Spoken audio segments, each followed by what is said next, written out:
الحمد لله نحمده ونستعينه ونستغفره ونؤمن به ونتوكل عليه ونعوذ بالله من شرور أنفسنا ومن سيئات أعمالنا من يهده الله فلا مضل له ومن يضلل فلا هادي له وأشهد أن لا إله إلا الله وحده لا شريك له وأشهد أن محمدا عبده ورسوله صلى الله عليه وسلم.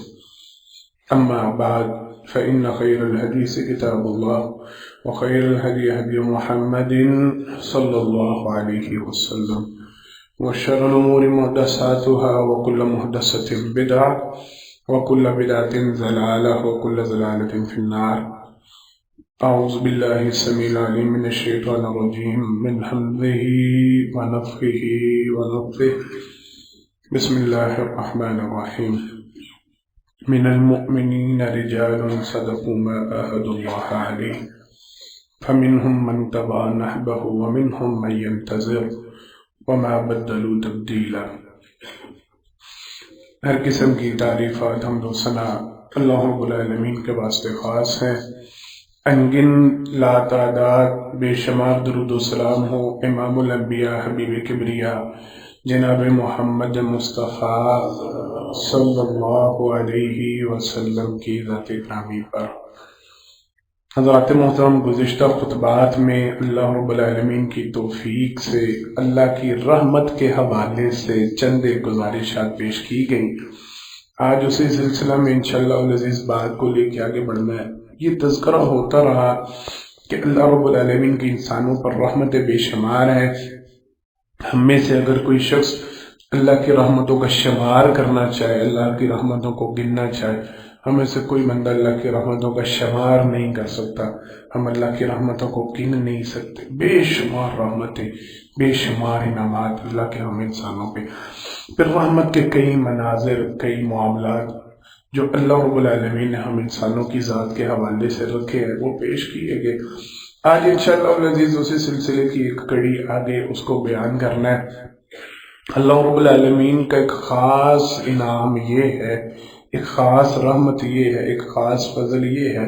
سب سے پہلے خطبہ میں ہم نے اللہ کی توفیق سے اس حوالے سے بات کی تھی کہ اللہ نے انسانوں کے لیے توبہ کی لمٹ وقت مقرر نہیں کیا. انسان کسی بھی وقت کسی بھی عالم میں توبہ کرے، اللہ رب العالمین اس کی توبہ کو قبول و منظور فرماتے ہیں.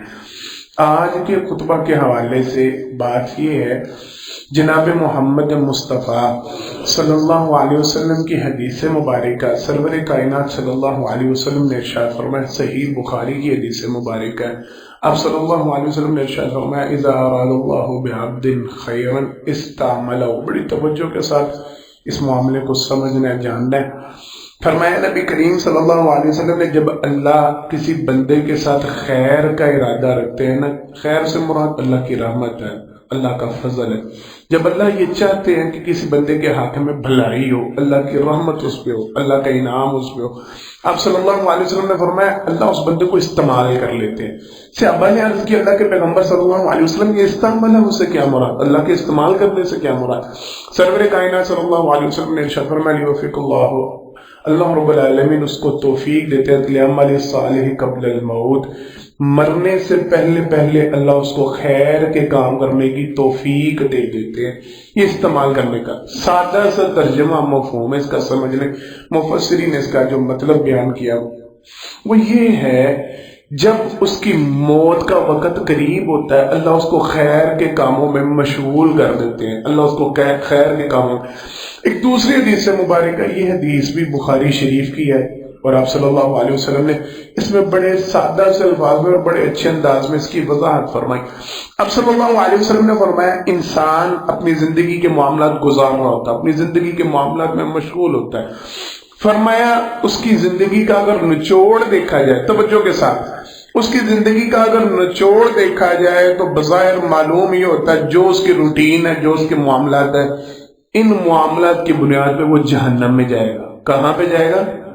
جہنم میں جائے گا. اس کی روٹین ایسی ہوتی ہے، اس کے معاملے ایسے ہوتے ہیں، اس کا کام کاروبار ایسا ہوتا ہے، اس کی مشغولیت ایسی ہوتی ہے، مصروفیت ایسی ہوتی ہے، سادہ الفاظ میں وہ جہنمیوں والے کام کر رہا ہوتا ہے. اب حدیث کے الفاظ یہ ہیں، بخاری شریف کی حدیث مبارکہ، آپ صلی اللہ علیہ وسلم نے فرمایا یہاں تک کہ وہ جہنم سے صرف ایک بالش یا ایک ہاتھ، ایک گز کے فاصلے پہ، صرف اس کے درمیان اور جہنم کے درمیان اتنا سا فاصلہ رہ جاتا ہے، اتنے پکے کنفرم وہ جہنمیوں والے کام کر رہا ہوتا ہے۔ آپ صلی اللہ علیہ وسلم نے فرمایا لیکن اللہ کا لکھا ہوا، اللہ کی تقدیر اس کے اوپر غالب آ جاتی ہے، اللہ اسے نیکی کی توفیق دے دیتے ہیں، اللہ اسے نیک کاموں میں مشغول کر دیتے ہیں، بالکل قریب پہنچ کے وہ نیکی کے کاموں میں مشغول ہوتا ہے، اللہ اس کو جنت کا داخلہ دے دیتے ہیں۔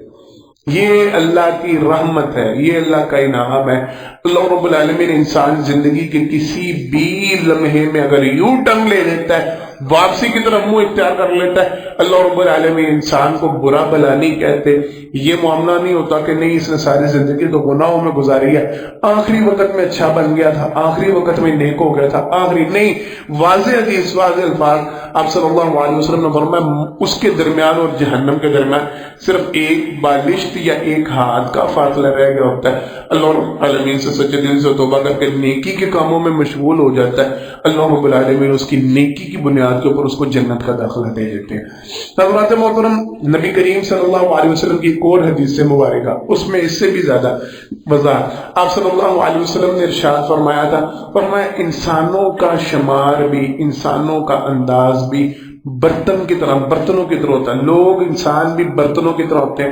آپ صلی اللہ علیہ وسلم نے وضاحت فرمائی، فرمایا جس طرح کسی برتن میں کوئی چیز انڈیلی جا رہی ہو، فرمایا جو اس میں انڈیلا جاتا ہے، کسی برتن میں دودھ ڈالا جائے، کوئی مایا چیز ڈالی جائے، کوئی کھانے پینے کا سامان، فرمایا جو سب سے آخر میں ڈالا جاتا ہے وہ کہاں آتا ہے؟ سب سے اوپر آتا ہے۔ کسی برتن میں کوئی چیز ڈال رہے ہو، انڈیل رہے ہو، سارا کچھ پہلے نیچے جاتا جاتا ہے، جو آخری حصہ ہوتا ہے وہ سب سے اوپر آتا ہے۔ آپ صلی اللہ علیہ وسلم نے فرمایا لوگوں کو مثال بھی اس طرح نہیں ہے، انسانوں کی مثال بھی اس طرح نہیں ہے، ان کی زندگی کے جو آخری اعمال ہوتے ہیں نا، ان کی زندگی جو آخری لمحات ہوتے ہیں وہ سب سے اوپر ہوتے ہیں، اور اللہ رب العالمین لوگوں کے ساتھ جب معاملہ طے کریں گے، اللہ رب العالمین جب لوگوں کے ساتھ ملیں گے، ان کے اواخر کے اعتبار سے ملیں گے، ان کے اختتام کے اعتبار سے ملیں گے۔ اب صلی اللہ علیہ وسلم کی حدیث مبارکہ میں دعا ہوا کرتی تھی، سرور کائنات صلی اللہ علیہ وسلم اللہ رب العالمین سے حسن خاتمہ کی دعا کیا کرتے تھے، اللہ سے مانگا کرتے تھے اللہ ہمارا خاتمہ بالخیر فرما، اللہ سے یہ التجا اور دعا میری بھی ہے، آپ کے لیے بھی ہے، اللہ ہم سب کا خاتمہ بالخیر فرما، ہم سب کا اختتام اللہ رب العالمین بہترین فرما۔ نبی کریم صلی اللہ علیہ وسلم کے اس موضوع کے حوالے سے دو حدیثیں وہ سمجھتے ہیں تو انشاءاللہ بات سمجھنا مزید آسان ہو جائے گا۔ سرور کائنات صلی اللہ علیہ وسلم سفر میں تشریف فرما، سفر فرما رہے تھے، ایک ساتھی صحابی ساتھ تھے، یہ حج کا سفر تھا یا بعض میں لکھا عمرے کا سفر تھا، تو احرام باندھے ہوئے تھے، ایک ساتھی اونٹنی سے گرنے کی وجہ سے ان کی گردن کا منکا ٹوٹ گیا، منکا ٹوٹنے کی وجہ سے وہ وہیں پہ وفات پا گئے۔ سرور کائنات صلی اللہ علیہ وسلم نے اپنے صحابہ کو حکم دیا اس کا احرام نہیں اتارنا، اس کو کفن اس کے احرام میں دینا ہے، اور اب صلی اللہ علیہ وسلم نے فرمایا اس کو اسی طرح اس کا سر نہیں ڈالنا، احرام والے بندے کا سر ڈالنا منع ہوتا ہے نا، احرام کی حالت میں آپ سر کو ڈال نہیں سکتے، فرمایا اس کا کفن کے اندر بھی اس کا سر نہیں ڈالنا، کیونکہ احرام کی حالت میں سر ڈالنا منع۔ نبی کریم صلی اللہ علیہ وسلم نے فرمایا کل قیامت کے دن جب اللہ کے ہاں یہ بندہ پیش ہوگا تو جس طرح جس حالت میں یہ تلبیہ کہتا وہ اونٹ سے گر کے فوت ہو گیا، کل قیامت کے دن اللہ کی بارگاہ میں جب اٹھے گا تو اسی طرح احرام کی حالت میں تلبیہ کہتا وہ اٹھے گا، اللہ کے روبرو پیش ہوگا۔ جس حال میں، جس عالم میں، جس انداز میں بندے کو موت آتی ہے اسی حال میں اللہ رب العالمین کے ہاں سامنا ہوتا ہے، اسی حال میں بندہ اللہ رب العالمین کے روبرو پیش ہوتا ہے۔ دوسری حدیث مبارکہ سرور کائنات صلی اللہ علیہ وسلم نے ارشاد فرمایا جب اللہ کی طرف سے پکڑ آتی ہے اللہ ہم سب کو ہر قسم کے عذاب سے محفوظ فرمائے۔ آپ صلی اللہ علیہ وسلم نے فرمایا جب اللہ کی طرف سے کوئی عذاب آتا ہے، جب اللہ کی طرف سے کوئی پکڑ کا معاملہ آتا ہے تو وہ خاص چنیدہ بندوں پہ نہیں آتا، وہ خاص شمار کر کے نہیں آتا، فلاں بستی میں فلاں فلاں فلاں فلاں بندہ گناہگار ہے، فلاں بستی میں فلاں فلاں برے لوگ ہیں تو صرف ان کے اوپر زلزلہ آتا ہے، اس میں نیک لوگ بھی مارے جاتے ہیں، برے لوگ بھی مارے جاتے ہیں، سیلاب آتا ہے اس میں نیک لوگ بھی شکار ہوتے ہیں، برے لوگ بھی شکار۔ ہم یہ نہیں کہہ سکتے ان لوگوں میں عموماً جملہ وہ زلزلہ آیا نا بس ان لوگوں کی بدکاریوں کی وجہ سے آیا تو وہ سارے بدکار مارے گئے، نہیں، نیکوکار بھی بیچ میں شکار ہوتے ہیں۔ سیلاب کی تباہی آتی ہے تو وہ چن کے صرف برے لوگوں کے گھروں کو نہیں گراتا، یہ تباہ کرتا بیچ میں نیک لوگوں کے گھر بھی جاتے ہیں، نیک لوگ بھی بیچ کے شکار، اسی طرح باپ ہے، مختلف معاملات۔ آپ صلی اللہ علیہ وسلم نے فرمایا جب اللہ کی طرف سے عذاب آتا ہے تو سارے لوگوں کو اپنی لپیٹ میں لیتا ہے۔ جو لوگ وہاں پہ اس بستی میں اس علاقے میں موجود ہوتے ہیں وہ سب کے سب اس کا شکار ہوتے ہیں، سب کے سب اس میں لپیٹے جاتے ہیں۔ صحابہ نے عرض کیا اللہ کے نبی صلی اللہ علیہ وسلم پھر فرق کہاں پہ رہ گیا؟ پھر امتیاز کیسے ہوگا، فرق کیسے ہوگا؟ نیک لوگوں پہ بھی عذاب آ گیا، برے لوگوں پہ بھی عذاب آ گیا، تو ان دونوں میں فرق کیسے کریں گے ہم؟ ہمیں کیسے پتا چلے گا اچھا کون ہے برا کون ہے؟ یا ان لوگوں کا انجام اچھا اور برا کیسے؟ یہ تو سارے کے سارے عذاب کی لپیٹ میں آ گئے تو سارے کے سارے برے بن گئے۔ آپ صلی اللہ علیہ وسلم نے فرمایا نہیں، فرمایا جب اللہ کی طرف سے عذاب آتا ہے لوگ اپنے خاتمے کے اعتبار سے پہچانے جاتے ہیں۔ یہ اصل پوائنٹ ہے، یہ اصل نقطہ ہے۔ آپ صلی اللہ علیہ وسلم نے فرمایا جو لوگ برائی کی حالت میں ہوتے ہیں، جو لوگ برائی کے عالم میں ہوتے ہیں، فرمایا نبی کریم صلی اللہ علیہ وسلم نے کل اللہ کے روبرو اڑتے ہیں، اسی برائی کے سر پہ اڑتے ہیں، اسی برائی کے انداز میں اڑتے ہیں، اسی برائی کے اوپر ان کو دوبارہ زندہ کیا جاتا ہے۔ فرمایا جو نیکوکار لوگ ہوتے ہیں، جو نیکی پہ چل رہے ہوتے ہیں، جو نیکی پہ گامزن ہوتے ہیں، کل اللہ رب العالمین کے ہاں جب وہ اٹھیں گے وہ اپنی نیکی پہ اٹھیں گے، اسی نیکی پہ ان کا شمار، چاہے ان کا اختتام پیچھے جو بھی تھا ان کی سابقہ زندگی جیسے، جو موت کے وقت کنڈیشن ہوتی ہے وہ شمار ہوتی ہے، جو مرتے وقت انسان کا کردار ہوتا ہے، مرتے وقت انسان کا عالم ہوتا ہے وہ شمار ہوتا ہے۔ اور یہ اللہ کی رحمت ہے، یہ اللہ کا فضل ہے، یہ اللہ کا انعام ہے۔ انسان کو اگر آخری دنوں میں بھی نیک اعمال کی توفیق مل جائے، اچھے اعمال کی توفیق مل جائے، خیر کی توفیق مل جائے، اللہ رب العالمین اس کی خیر کی بنیاد پر اس کی سابقہ زندگی کو معاف کر کے اس کے ساتھ خیر والا معاملہ فرما دیتے ہیں۔ دو باتیں ہیں، دو معاملات ہیں اس حوالے سے۔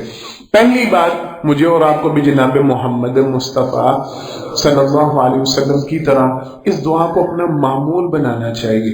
کثرت کے ساتھ اللہ رب العالمین سے دعا کیا کریں کہ اللہ رب العالمین ہمارا خاتمہ بالخیر فرمائے، مرتے وقت ہماری زبان پہ کلمہ طیبہ جاری فرمائے، بری موت سے اللہ مجھے اور آپ کو محفوظ فرمائے، خیر والے، رحم والے، رحمت والے ہمارے ساتھ معاملے فرمائے۔ دوسری بات اور بڑی ضروری اور سمجھنے کی بات، اپنے آپ کو خیر کے کاموں میں مشغول رکھیں، اپنے آپ کو خیر کے کاموں میں مصروف رکھیں۔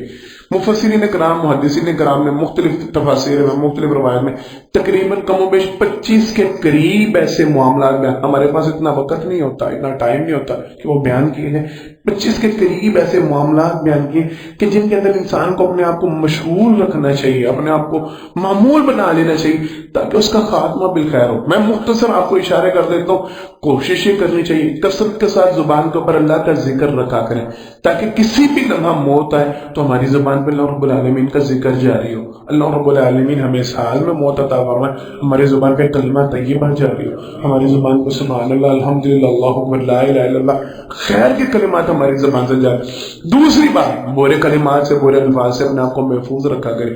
کوئی پتہ نہیں، کوئی علم نہیں، انجانے میں کسی بھی لمحہ موت آئے ہماری زبان سے غلط باتیں نکل رہی ہوں، ہماری زبان سے برے لمحے، جب بھی برے الفاظ، بری باتیں ذہن میں آ رہی ہوں، یہ سوچ لیا کریں، یہ سمجھ لیا کریں، اللہ نہ کرے یہ کہتے ہوئے، یہ بولتے ہوئے مجھے موت آ گئی تو میں اللہ کے روبرو اسی انداز میں پیش ہوں گا کہ میری زبان پہ غلط الفاظ جائے۔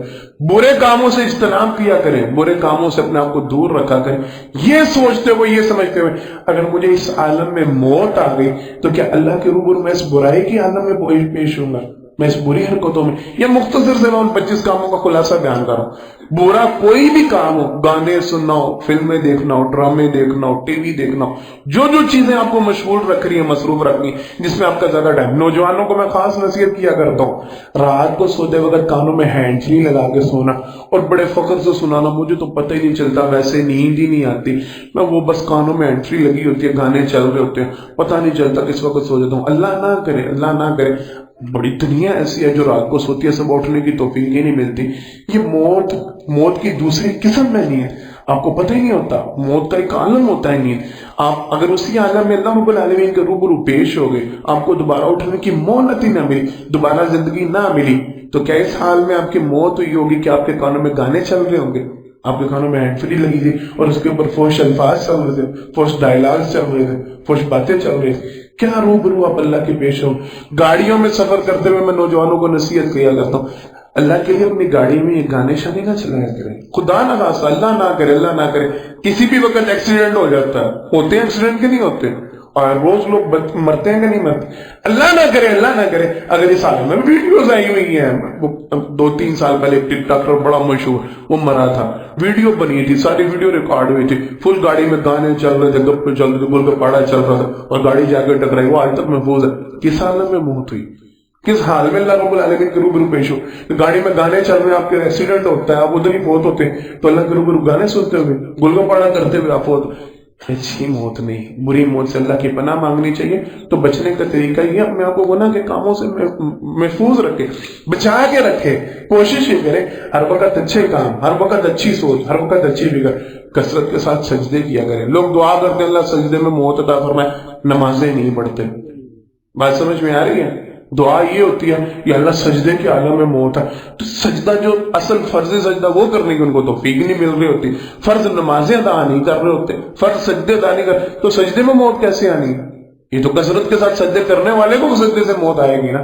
جس کا معمول ہوگا اکثریت میں سجدے کے عالم میں رہنے کا, اکثر حال ہی اس کا سجدے کا ہوتا ہے, اس کو سجدے میں موت آ سکتی ہے جو بندہ سجدہ کرتا ہے. لوگ دعا کر رہے ہوتے ہیں لا الہ الا اللہ پڑھتے ہوئے موت ہے, اور پوچھیں سارے دن میں کتنی دفعہ لا الہ الا اللہ کی تسبیح کرتے ہیں, کتنی دفعہ لا الہ الا اللہ پڑھتے ہیں, تو کہنے کا جواب صفر, کبھی توفیق ہی نہیں ہوئی, تو لا الہ الا اللہ پڑھتے ہوئے کیسے موت آئے؟ بات سمجھ میں آ رہی ہے؟ جن اچھائیوں کو آپ اپنا معمول بنائیں گے ان اچھائیوں میں خاتمہ ہوگا.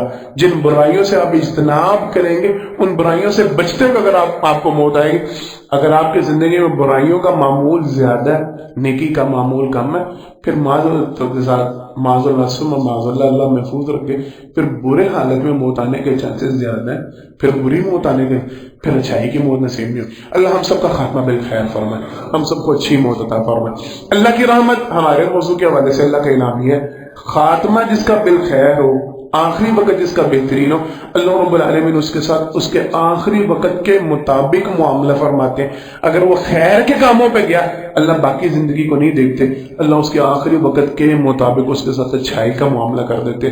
یہ اللہ کی رحمت ہے, اللہ پچھلے معاملے کو صاف کر دیتے. دوسری بات آج کے خطبہ کے حوالے سے, وقت چونکہ کم ہے, اللہ رب العالمین کا ایک خاص انعام ہے, بڑی توجہ طلب یہ بھی بات ہے. اللہ رب العالمین انسانوں کے ساتھ اتنے شفیق ہیں, اتنے رحم دل ہیں, اتنی رحمت فرمانے والے.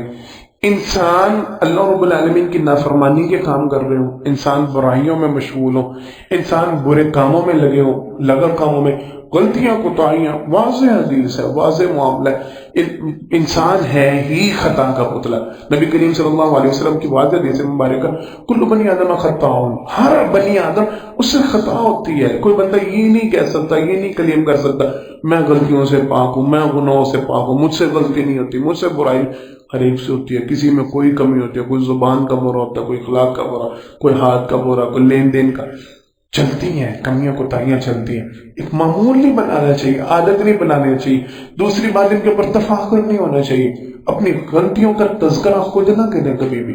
میں بڑی دفعہ یہ بات سمجھاتا ہوں, نبی کریم صلی اللہ علیہ وسلم کی حدیث ہے, اللہ رب العالمین ہر گناہ گار کو معاف کر دیتے ہیں, لیکن مجاہرون, آپ صلی اللہ علیہ وسلم نے بولا جو اپنی غلطی کر کے خود اس کا اظہار کرتے ہیں نا, جو سناتے ہیں, اس کے اوپر فخر کرتے ہیں, لوگوں کو بتلاتے ہیں, او بس یار بری عادت پڑ گئی ہے گانے کے بغیر لینے, او یار سگریٹ نوشی کی ایسی لت لگ گئی ہے, یار اس کے بغیر راہ نہیں جاتا, میں تو روز کی اتنی ڈبیاں سناتے ہیں فخر کے ساتھ. کیا نہیں, او میں تو چین سموکر ہوں, میں تو یہ ایک غلطی کر رہا ہے, ایک گناہ کر رہا ہے. لوگ راتوں کو برائیاں کرتے ہیں, صبح لوگوں میں اٹھ کے خود نشر کر رہے ہوتے ہیں, رات ادھر گئے اسے بڑا انجوائے کیا, بڑا یہ کیا. اللہ کی بات, ڈوب مرنے کا شرم کا مقام تو یہ ہے. لوگ اب گناہ کر کے تو اس کے سٹیٹس لگا رہے ہوتے ہیں, لوگ اب برائی کر کے اس کا سٹیٹس, کیا مقصد ہوتا ہے؟ اب ساروں کو اپنے گناہ میں شریک کر رہے ہیں اور سب کو اپنے گناہ پہ گواہ بنا رہے ہیں. یہ جو سٹیٹس لگا کے گانے لگتے ہیں توجہ کے ساتھ, اللہ کی قسم کسی کو تنگ نہیں کر رہا, صرف سمجھانے کی غرض سے بات کر رہا ہوں, شاید میری اور آپ کی خیر اور بھلائی کا سبب بن جائے. آپ اپنے شادی کا سٹیٹس لگا رہے ہیں, آپ اپنا کسی دوست کی محفل کا سٹیٹس لگا رہے ہیں, آپ کسی مجلس کا سٹیٹس لگا رہے ہیں, کسی دعوت کا سٹیٹس لگا رہے ہیں, اس کے اوپر آپ نے ساتھ گانے فٹ کیے ہوئے ہیں. اب جتنے لوگ دیکھ رہے ہیں, آپ نے گانا لگایا, اس کا گناہ تو آپ کو اللہ کے فضل سے ملنا ہی ملنا ہے نا, سمجھ رہے ہیں بات کو, اس کا گناہ. جتنے لوگ دیکھ رہے ہیں سارے کے سارے آپ کے ساتھ گناہ میں شریک ہو رہے ہیں, اور سارے کے سارے آپ کے گناہ پہ گواہ بن رہے ہیں. یہ کل اللہ رب العالمین کی گواہی دیں گے. یہ کل اللہ آپ کر کے رہے ہیں, ایک گناہ کا کام کر رہے ہیں, ایک بری محفل اٹینڈ کر رہے ہیں، ایک بری حرکت کر رہے ہیں، اس کے اوپر ساری دنیا کو اپنا گواہ بنا کہ لو دیکھو میں کر رہا ہوں آپ کی نافرمانی، لو دیکھو میں کر رہا ہوں جو مجھ سے ہو سکتا ہے۔ انا للہ و انا الیہ راجعون۔ او بھائی اپنے کیے ہوئے گناہ ہم ان کے بوجھ اٹھانے کے قابل نہیں، اپنی کی ہوئی برائیاں ہم ان کا بوجھ اٹھانے کے قابل نہیں، ہم لوگوں کے گناہ اٹھاتے پھرے، ہم لوگوں کے گناہوں میں شریک ہوتے پھر۔ میری وجہ سے کوئی گانے سن رہا ہے، میری وجہ سے کوئی برائی کی محفل دیکھ رہا ہے، وہ بھی ساتھ ہی اس کو جو گناہ مل رہا ہے اس کا گناہ بھی میرے ذمہ آ رہا ہے، کیوں برائی میری آغاز میں کروں۔ جناب محمد مصطفیٰ صلی اللہ علیہ وسلم نے فرمایا نہیں تھا، فرمایا دنیا میں جتنے قتل ہوں گے نا، جتنے قتل ہوں گے سب کا گناہ آپ صلی اللہ علیہ وسلم نے فرمایا قابیل کے ذمہ میں آئے گا۔ کیوں؟ دنیا میں پہلا قتل اس نے کیا تھا، کرنے والا قتل وہ تھا، ابتدا کرنے والا وہ تھا، ساروں کے قتل کرنے کا گناہ اس کے کھاتے میں 60 ڈلتا ہے۔ تو بھائی جتنے آپ گانے شیئر کر رہے ہوتے ہیں، جتنے آپ اسٹیٹس اس طرح کے لگا رہے ہوتے ہیں، اس طرح کے مجاہرون نہیں بننا، کبھی بھی اپنے گناہ کو شیئر۔ یہ بیچ میں ضمناً بات آ گئی، اللہ رب العالمین گناہوں کو معاف کرنے میں لوگوں کی اتنی دلچسپی رکھتے ہیں۔ ہمارا اصل موضوع یہ ہے انسان اللہ سے توبہ نہ بھی نہ کرے، اللہ نے کچھ معاملے ایسے رکھے ہیں بغیر معافی مانگے اللہ لوگوں کے گناہ معاف کر دیتے ہیں۔ رحمت ہے کہ نہیں ہے؟ بات سمجھیے گا ذرا۔ کئی کام اللہ نے ایسے رکھے ہیں جس میں انسان معافی نہیں مانگتا، توبہ نہیں کرتا، لیکن اللہ کی رحمت یہ، اللہ کا انعام یہ، اللہ بغیر معافی مانگے انسان کے گناہ معاف کر دیتے ہیں۔ کس طرح؟ میں آپ کو ان کی مثالیں دیتا ہوں۔ جناب محمد مصطفیٰ صلی اللہ علیہ وسلم نے فرمایا کوئی بندہ سچے دل کے ساتھ، اچھی نیت کے ساتھ، اچھے طریقے کے ساتھ وضو کرتا ہے، چہرہ دھوتا ہے، حدیث سب نے سنی ہوگی، سب کے ذہن میں انشاءاللہ آ جائے گی، فرمایا چہرہ دھوتا ہے، چہرے کے سارے گناہ بولنے اونچی، چہرہ دھوتے ہوئے کو ہم مصطفیٰ کر رہے ہوتے ہیں، بولیں گناہ معاف ہو رہے ہیں۔ فرمایا ہاتھ دھوتا ہے، بازو دھوتا ہے، ہاتھوں کے سارے گناہ، قدم دھوتا ہے، قدموں کے سارے گناہ۔ آپ صلی اللہ علیہ وسلم نے فرمایا جب سارا جسم اس کا وضو کر بیٹھتا ہے، سارا جسم گناہوں سے، تو یہ معافی اس نے مانگی ہے، اس نے استغفار کی ہے، اس نے توبہ کی، گناہوں سے پاک۔ فرمایا اس کے بعد اگر کوئی اچھے طریقے سے 2 رکعت نوافل ادا کر لیتا ہے، اللہ اس کو سارے گناہوں سے۔ بھائی نماز پڑھ رہا ہے، اس میں 2 رکعت نماز، گناہ کیوں معاف ہو گئے؟ ہے یہ اللہ کا انعام کے نہیں؟ ہے اللہ کی رحمت کے نہیں؟ اس نے نماز پڑھی، اس نے وضو کیا، اس نے معافی تو نہیں تھی مانگی، اس نے استغفار نہیں دی، اللہ کی رحمت یہ ہے، اللہ کا انعام یہ ہے، اللہ اپنے بندوں کو ایسے معاملات میں معاف فرما دیتے جن میں وہ معافی مانگ بھی نہیں رہے ہوتے۔ یہ رحمت ہے، یہ اللہ کا انعام، یہ اللہ کا اپنے بندوں سے پیار ہے۔ سرور کائنات صلی اللہ علیہ وسلم، میں نے ایک دفعہ یاد ہے مجھے، کچھ عرصہ گزرا، مہینے گزرے یا سال گزرے، میں نے آپ لوگوں کی دعا سکھائی تھی، نبی کریم صلی اللہ علیہ وسلم کی حدیث مبارکہ، قاری صاحب محترم سے لکھوا لیجیے گا، یاد ہے تو بڑی اچھی بات ہے، نہیں یاد ابھی یاد کرنے کی کوشش کر لیں۔ جو بندہ کھانا کھائے اور کھانا کھانے کے بعد یہ دعا پڑھے، الحمدللہ الذی اطعمنی ھذا ورزقنی من غیر حول منی ولا قوت، جزاکم اللہ۔ آوازیں ہیں بیچ میں الحمدللہ یاد کیجیے، مختصر سی دعا ہے نا، ایک جملہ ہے، زیادہ سے زیادہ 5 سے 7 سیکنڈ کا جملہ، الحمدللہ الذی اطعمنی ھذا ورزقنی من غیر حول منی ولا قوت۔ آپ صلی اللہ علیہ وسلم نے فرمایا کھانا کھا کے جو یہ دعا پڑھ لیتا اللہ صاحب کا سارے گناہ۔ بھائی کھانا کھایا اس نے کیا کیا؟ کون سے اس نے سجدے میں گر کر رو رو کے دعائیں مانگی ہیں، کون سے اس نے کوئی 100 نفر کی نیت کی ہوئی تھی، کون سا اس نے روزہ بڑا لمبا رکھا ہوا تھا، اس نے حاجی کیا، اس نے کوئی بڑی اہم عبادت کی، کچھ بھی نہیں، صرف کھانا کھایا، کھانا کھانے کے بعد ایک جملہ تھا، اور مزے کی بات پتہ کیا ہے، دلچسپی کی بات پتہ کیا ہے، سمجھ لو غور و فکر کی بات کیا ہے، الحمدللہ الذی اطعمنی ھذا، اس اللہ کا شکر ہے جس نے مجھے یہ کھانا کھلایا، من غیر حول منی ولا قوت، میں کھانا کھانے کی توفیق ہی نہیں رکھتا، نہ میرے اندر قوت تھی، نہ میرے اندر طاقت تھی، میرے رب نے مجھے کھانا کھلایا، میں ہی کھانا کھانے کی طاقت نہیں رکھتا۔ اس سارے جملے میں معافی ہے، اس سارے جملے میں استغفار ہے، اس سارے جملے میں توبہ ہے، اللہ کا شکر ہے، اللہ تیری ذات کا شکر ہے تو نے مجھے کھانا کھلایا، میں کھانا کھانے کی توفیق نہیں رکھتا، میرے اندر کوئی قوت طاقت نہیں، تو نے مجھے کھانا کھلایا، اللہ اس کے صاحب کا سارے گناہ معاف کر دیتا۔ معافی تو اس نے مانگی نہیں، یہ ہے رب کا انعام کے نہیں، ہے اللہ کی رحمت کے نہیں۔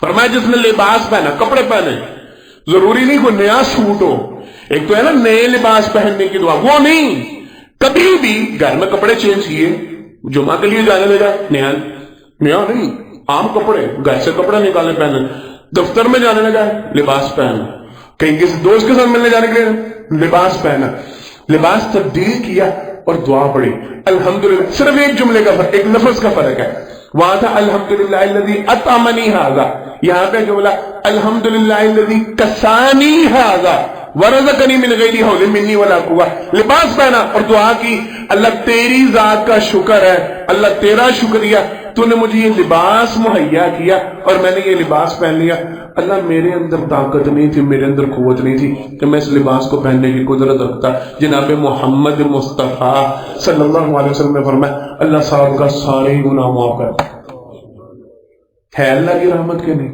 ہے اللہ کا انعام کے نہیں، حرکت کتنی معمولی سی، عمل کتنا چھوٹا سا، بظاہر کام کتنا معمولی سا، لیکن اللہ رب العالمین باوجود اس کے کہ اس نے معافی نہیں تھی مانگی، اس نے توبہ نہیں کی، اس نے اللہ رب العالمین صاحب کا سارے گناہ معاف کرنا۔ نبی کریم صلی اللہ علیہ وسلم کی حدیث سے مبارک جو بتا نماز پڑھتا ہے، نماز پڑھنے کے بعد 33 مرتبہ سبحان اللہ، 33 مرتبہ الحمدللہ، 34 مرتبہ اللہ اکبر کرتا ہے، کتنی گنتی ہوئی ہے؟ 100 کی تعداد پوری ہوگی، 33 مرتبہ سبحان اللہ، 33 مرتبہ الحمدللہ، 34 مرتبہ اللہ اکبر پڑھتا ہے۔ سبحان اللہ میں استغفار کا کوئی جملہ ہے؟ بولے الحمدللہ میں استغفار کا کوئی جملہ ہے؟ اللہ اکبر میں استغفار کا کوئی جملہ ہے؟ آپ صلی اللہ علیہ وسلم نے فرمایا 33 اور 34 مرتبہ جس نے 100 کی گنتی کو پورا کیا، سمندر کی جھاگ کے برابر بھی اس کے گناہ ہوں گے، اللہ سارے گناہ معاف کر دے۔ ہے اللہ کی رحمت کے نہیں، اللہ کے نام۔ اپنے آپ کو مشغول رکھا کرے، سمجھنے کی بات یہ ہے، غور و فکر تدبر کی بات یہ، اپنا معمول بنائے، اپنا کئی معاملات ہیں، بہت بڑا لمبا، اگر اس حوالے سے بات چیت کی جائے بات بڑی طویل ہوتی ہے، کوشش کیا کریں اپنے آپ کو اللہ کی رحمت سمیٹنے کے لیے ان معاملات کو اپنا معمول بنائے جن کی وجہ سے بغیر معافی مانگے اللہ گناہ معاف کر دیتے۔ اچھا یہاں پہ سوال ہے چھوٹا سا، اللہ اگر بغیر معافی مانگے اتنے اتنے بڑے گناہ، سمندر کی جھاگ کے برابر گناہ، سانپ کا سارے گناہ معاف کر دیتے ہیں، تو رب سے اگر معافی مانگی جائے معاف کریں گے کہ نہیں؟ دونوں کام اختیار کریں گے انشاءاللہ؟ ہاتھ اٹھا لیں، نیت کر لیں، بات نہ لیں، نیت کر لیں، انشاءاللہ معمول بنائیں گے انشاءاللہ ان کاموں کو، وہ کام جن کی وجہ سے اللہ رب العالمین گناہ معاف کرتے ہیں، ان کاموں کو بھی اپنا معمول بنائے، اللہ رب العالمین سے توبہ استغفار کو بھی اپنا معمول بنائے۔ وقت مکمل ہے، لیٹ ہو گیا تھا، آج رستے میں کنٹینر پھنسا ہوا تھا، روڈ سارا بلاک تھا، نہیں پہنچ سکے، پیچھے بھی دیر ہوگی۔ انشاءاللہ اگلا خطبہ اس موضوع کے حوالے سے آخری خطبہ ہوگا، اللہ کی رحمت کا آخری منظر اور مظہر ہے تو ایسے بے شمار ہے، بہت معاملے، لیکن انشاءاللہ آخری خطبہ اس حوالے سے ہوگا اللہ کی رحمت کے حوالے سے۔ سارے ساتھی خود بھی شریک ہوں، ساتھیوں کو ساتھ لے کے اللہ مجھے اور آپ کو اللہ کی رحمتوں سے بھرپور فائدہ اٹھانے کی توفیق عطا فرمائے۔ ہم سب پر اللہ اپنی کروڑوں رحمتیں نازل فرمائے، جو زندہ ہیں ان پر بھی، جو فوت ہو چکے ہیں ان پر بھی، اللہ سب پر اپنی رحمت والے معاملے فرمائے۔ آخر دعوانا الحمدللہ رب العالمین۔ ان الحمد للہ نحمده ونستعینه ونستغفره ونؤمن به ونتوکل علیہ ونعوذ باللہ من شرور انفسنا ومن سیئات اعمالنا من يهده الله فلا مضل له ومن يضلل فلا هادي له واشهد ان لا اله الا الله وحده لا شريك له واشهد ان محمدا عبده ورسوله صلی اللہ علیہ وسلم۔ حضرات محترم، پہلے خطبہ جمعہ میں اللہ رب العالمین کی توفیق سے اللہ کی رحمت کے حوالے سے دو باتوں کا مختصر سا تذکرہ کیا گیا۔ پہلی بات، اللہ رب العالمین لوگوں کا خاتمہ، لوگوں کا معاملہ ان کے خاتمہ کے اعتبار سے کرتے ہیں۔ کسی بھی بندے کے ساتھ جو معاملہ اللہ کی طرف سے کیا جاتا ہے اس کے خاتمہ کے اعتبار سے کیا جاتا ہے۔ پچھلے گناہوں کے اوپر اللہ رب العالمین توجہ نہیں کرتے۔ اگر کسی کو اس کی زندگی کے آخری ایام میں بھی بھلائی کی توفیق مل جاتی ہے، نیکی کی توفیق مل جاتی ہے، تو اللہ اسی نیکی پہ اس کا اختتام فرماتے ہیں، اسی نیکی کے مطابق اللہ اس کے ساتھ معاملہ فرماتے ہیں۔ لہٰذا آپ زندگی کی کسی بھی سٹیج پہ ہیں، آپ زندگی کی کسی بھی عالم میں کبھی بھی اس بات پہ پریشان نہ ہو کہ نہیں صاحب کا زندگی بڑے گناہوں میں گزری ہے، پیچھے زندگی میں بڑے گناہوں میں، پتہ نہیں اب کیا معاملہ بنے گا، اب کیا سلوک ہوگا۔ نہیں، آپ جہاں پہ بھی ہیں، جس حال میں بھی ہیں، جس عالم میں بھی ہیں، آپ اپنی زندگی کو بدل لیں، آپ اپنی زندگی کو بہتر بنانے کی کوشش کریں. آپ کے آخری ایام جو ہوں گے ان میں جو نیکیاں ہوں گی اللہ آپ کے ساتھ انہیں نیکیوں کے مطابق معاملہ کریں گے. اللہ ہم سب کا خاتمہ بالخیر فرمائے. دوسری بات یہ اللہ رب العالمین کا یہ انعام ہے، اللہ کی یہ خاص رحمت ہے. اللہ نے کچھ کام ایسے رکھے ہیں جن میں انسان توبہ نہیں کرتا، استغفار نہیں بھی کر رہا ہوتا، معافی نہیں بھی مانگ رہا ہوتا، لیکن اس کے باوجود اللہ رب العالمین اس کے سارے گناہ معاف کر رہے ہوتے ہیں. کوشش یہ کریں ایسے کاموں کو اپنائیں، ایسے کاموں کو اپنا معمول بنائیں جن کی وجہ سے اللہ بن مانگے گناہوں کو معاف کر رہے ہوتے ہیں. اللہ سے استغفار کی عادت بھی اپنائیں، گناہوں کی معافی کی عادت بھی اپنائیں، لیکن وہ کام جن کی وجہ سے بن مانگے اللہ سارے گناہ معاف کر رہے ہوتے ہیں ان کاموں کو بھی اپنا معمول بنائیں. اللہ مجھے اور آپ کو عمل کرنے کی توفیق عطا فرمائے. آج کے خطبہ کے حوالے سے ایک بڑا اہم اور ضروری اعلان یہ ہے، ہمارے پاس آج ہماری مرکزی جمعیت اہل حدیث سیالکوٹ شہر کی طرف سے ساتھی تشریف لائے ہیں. خصوصی اعلان ہے متاثرین سیلاب زدگان جو بلوچستان میں آنے والا سیلاب تھا اس کی وجہ سے کافی افراد وہاں پہ ابھی بھی ایسے ہیں جن کے پاس اس سردی کی شدت میں کھلے آسمان کے نیچے وہ پڑے ہوئے ہیں، ان کے پاس رضائیاں نہیں، بستر نہیں. مرکز جمعیت اہل حدیث شہر سیالکوٹ نے اس کے لیے خصوصی اہتمام کیا، ان لوگوں کے لیے رضائیوں کا اور بستروں کا بندوبست کرنے کا پروگرام بنایا. بڑا ضروری معاملہ، بڑا اہم معاملہ. میں آج راستے میں آتے ہوں عمر بھائی کے ساتھ ہم ڈسکس کر رہے تھے، سردی انتہائی اپنی شدت پہ، اپنے عروج پہ، باوجود کئی کی سویٹرز پہننے کے، جرسیاں پہننے کے، گرم نرم بستروں کے، پھر بھی ہم سردی سے کپ کپا رہے ہوتے ہیں اور شکوہ کر رہے ہوتے ہیں سردی کی شدت کا. تو ان لوگوں کے بارے میں سوچیں جن کے پاس لباس موجود نہیں ہے مکمل، جن کے پاس رات کو سونے کے لیے بستر نہیں ہے، ان بیچاروں کا عالم کیا ہو رہا ہوگا. بڑا سستا سا معاملہ، کو بہت مہنگی چیز نہیں. ہمارے گجرانوالہ میں ریٹ تو 1200 روپے میں اچھی رضائی مل جاتی ہے، تلائی اچھی مل جاتی ہے. کوشش کریں ایک رضائی کا ہی بندوبست کر دیں. جتنے ہم افراد یہاں پہ 400 500 600 700 جتنا بندہ، اگر ہم سارے ایک رضائی کے ہی پیسے دے دیں تو اللہ کے فضل و کرم سے تعاون ہو سکتا ہے، معاملہ بن سکتا ہے، ضرورت پوری ہو سکتی ہے. سب سے پہلے ابتدا اللہ کے فضل سے میں کرتا ہوں. چودھری صاحب یہ پکڑیے گا، وہ مجھے دے دیں، یہ رکھ دیں. میری طرف سے یہ ابتدا ہے. سارے ساتھی اس میں بھرپور حصہ لیں، لازماً سارے ساتھی ایک ہی بستر دے دیں. میں نہیں زیادہ کہ جن کے پاس ہے تو پھر جن کے پاس ہے وہ زیادہ دے دیں، کم و بیش دیں گے سارے انشاءاللہ. آواز بڑی سلو سی ہے، بڑی امید کے ساتھ وہ آئے ہیں، بڑے یقین کے ساتھ وہ آئے ہیں کہ اچھے تعاون کرنے والے لوگ ہیں، اچھے معاون لوگ ہیں، تو بھرپور تعاون ان کے ساتھ کریں. امین صاحب کدھر گئے ہیں؟ شروع کریں آپ. مجھے انہوں نے کہا تھا کہ ہم جمعہ کے اندر ہی جولی پھیر لیں گے تو تھوڑی سی سہولت ہو جاتی ہے، آسانی ہو جاتی ہے. ادھر سے وہ شروع کرتے ہیں، سارے ساتھی ان کے ساتھ بھرپور تعاون کرو. آپ لوگوں کے پاس سے گزریں گے، ہر بندہ اپنی استطاعت کے مطابق کم و بیش ایک بستر کا ضرور جو زیادہ دے سکتے ہیں وہ زیادہ تعاون کرے. اللہ سب کا دیا ہوا تعاون اپنی بارگاہ میں قبول و منظور فرمائے. اللہ سب کو بہترین جزا عطا فرمائے. ہماری مسجد کے سیکیورٹی گارڈ محترم خالد بٹ صاحب، ان کا بھانجا امان اللہ وہ رضائے اللہ سے فاس پا گئے، میری اللہ و انا راجعون، کے لیے دعا کریں اللہ رب العالمین کی مغفرت فرمائے. جتنے بھی فوت شدگان ہیں سب کے لیے اللہ رب العالمین کے روبرو دعا کریں، اللہ رب العالمین سب کی مغفرت فرمائے. ٹھیک ہے، وہ شروع ہو گیا پیچھے سے بھی. جتنے بیمار ہیں سب بیماروں کے لیے دعا کریں، اللہ رب العالمین سب بیماروں کو مکمل شفا کاملہ واجلہ عطا فرمائے. پریشان حالوں کے لیے خصوصی درخواست ہے، دعا کریں اللہ رب العالمین جتنے بھی پریشان حال ہیں سب کی ساری پریشانیاں دور فرمائے. غمگینوں کے سارے غم اللہ دور فرمائے. اللہ رب العالمین ہمارے ملک پاکستان پر رحم والا معاملہ فرمائے. ہمارے ملک کے ساتھ اللہ بہترین معاملہ فرمائے. اللہ ہمیں بہترین حکمران عطا فرمائے. اللہ ہمارے حالات کو بہترین بنائے. ہر دفعہ گزارش کیا کرتا ہوں، بارہا گزارش کیا کرتا ہوں، اور اللہ کے فضل و کرم سے دعائیں قبول ہوتی ہیں، التجائیں قبول ہوتی ہیں. جناب یونس علیہ السلام کی امت پہ عذاب آیا ہوا تھا، اور عذاب آ کے بادل آسمان پہ نمودار ہو گئے تھے. یعنی کنڈیشنز یہ تھیں کہ عذاب کی شکل واضح ہونا شروع ہوئی تھی، عذاب کی حیت واضح، اتنا قریب تھا عذاب کہ عذاب کے بادل آسمان پہ نمودار ہو گئے. اس کو ہم نے معافی مانگی، اللہ نے معاف کر دیا تھا. بولے سارے. تو ہمارے ملک کے حالات جتنے مرضی بگڑ چکے ہیں، حکمران عذاب کی صورت میں ہم میں مسلط ہو چکے. اللہ اگر چاہیں تو بہتر کر سکتے ہیں. تو لازمی نا امید نہیں ہونا، ساتھی کہتے ہیں جی اب دعائیں کرنے کا کیا فائدہ، معیشت تو ساری تباہ ہو چکی ہے، حالات تو بیڑا غرق ہو چکے ہیں، معاملے بیڑا غرق ہو چکے ہیں. نہیں، اللہ کے ہاں کوئی مشکل نہیں. اللہ جب چاہے سدھار سکتے ہیں، اللہ جب چاہے بہتر کر سکتے ہیں. اللہ کے سامنے دعا کو کثرت کے ساتھ اپنا معمول بنائے. اللہ ہمارے ملک کے حالات کو بہترین بنائے. اللہ خیر والے معاملے فرمائے، رحم والے معاملے فرمائے. اللہ ہمیں بہترین رعایا بنائے. اللہ ہمیں بہترین حکمران عطا فرمائے. ہماری سرحدوں کے اللہ حفاظت فرمائے. ہمیں آپس میں ایک اتفاق کے ساتھ، انسیت کے ساتھ، پیار محبت کے ساتھ رہنے کی توفیق عطا فرمائے. مسلمانوں کے دلوں کو اللہ یکجا فرمائے. مسلمانوں کو آپس کے اختلافات کے ساتھ اللہ محفوظ فرمائے. افغانستان کے ساتھ جو صورتحال بگڑ رہی ہے، آئے دن وہاں پہ بارڈر کے اوپر جو معاملے بن رہے ہیں، مسلمان اور مسلمانوں کو آپس میں لڑایا جا رہا ہے، اکسایا جا رہا ہے. اللہ رب العالمین جو شیاطین ہیں ہمیں ان کے شر اور فتنے سے محفوظ فرمائے. جو ہمارے درمیان نچاکیاں پیدا کرنے والے ہیں، اللہ ان کو تباہ و برباد فرمائے. ہمیں آپس میں پیار محبت انسیت اتفاق کے ساتھ رہنے کی توفیق عطا فرمائے.